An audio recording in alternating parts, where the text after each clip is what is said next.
Today, we'll be learning about the first law of thermodynamics. But before that, let's define thermodynamics. Thermodynamics is science of the relationship between heat, work, temperature, and energy. In broad terms, thermodynamics deals with the transfer of heat energy from one place to another and from one form to another. The key concept is that heat is a form of energy corresponding to a definite amount of mechanical work. The first law of thermodynamics is the law of conservation of energy, which states that energy can be converted from one form to another, but can neither be created nor destroyed. That is, the energy of the universe is constant. Energy transfer may be in the form of heat or work. Heat, which is Q, is the transfer of heat energy between a system and surroundings due to temperature difference. It may be absorbed or released by a system depending on which has a higher temperature between the system and the surroundings. Here is the assigned convention for heat. When the system absorbs heat, there is an endothermic reaction, so the heat is positive. When the system releases heat, there is an exothermic reaction, so the heat is negative. Heat can be computed as Q is equal to mc change of T, where Q is the heat capacity, m is the mass, c is the specific heat of the object, and change of T is a change in temperature. Work is the force applied over a given distance. It is the energy transfer between a system and surroundings due to a force acting through a distance. Here is the assigned convention for work.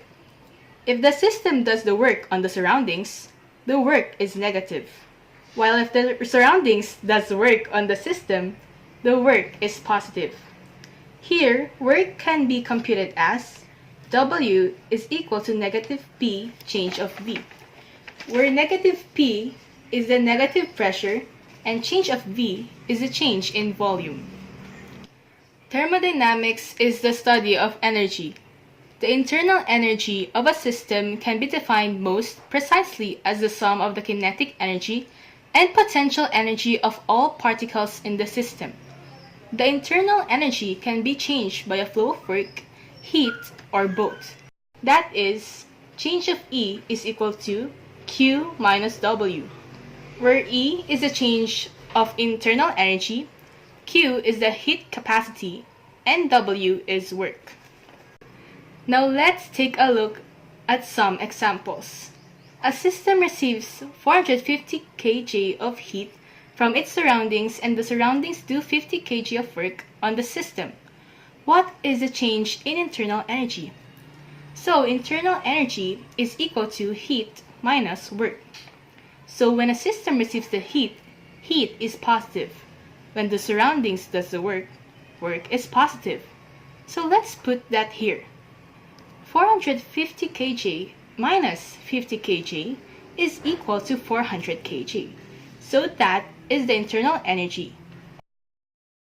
Second problem, what would internal energy be equal to in a car engine that releases heat and pushes the piston, doing 500 kg of work and losing 300 kg to the surroundings?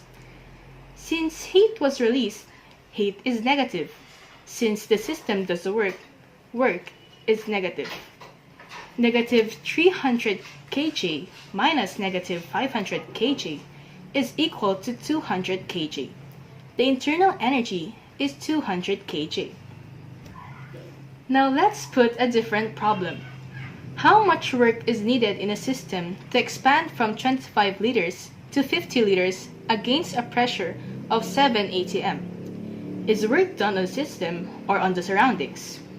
So work is equal to negative pressure times the change in volume. So negative 7 atm times 50 liters minus 25 liters is negative 175. But that doesn't end there. The unit must be J, so we will multiply it to 101.3 J over L atm. Negative 175 times 101.3 J over L atm is equal to negative 17,727.5 J. So that's it for today's video. Thank you for watching.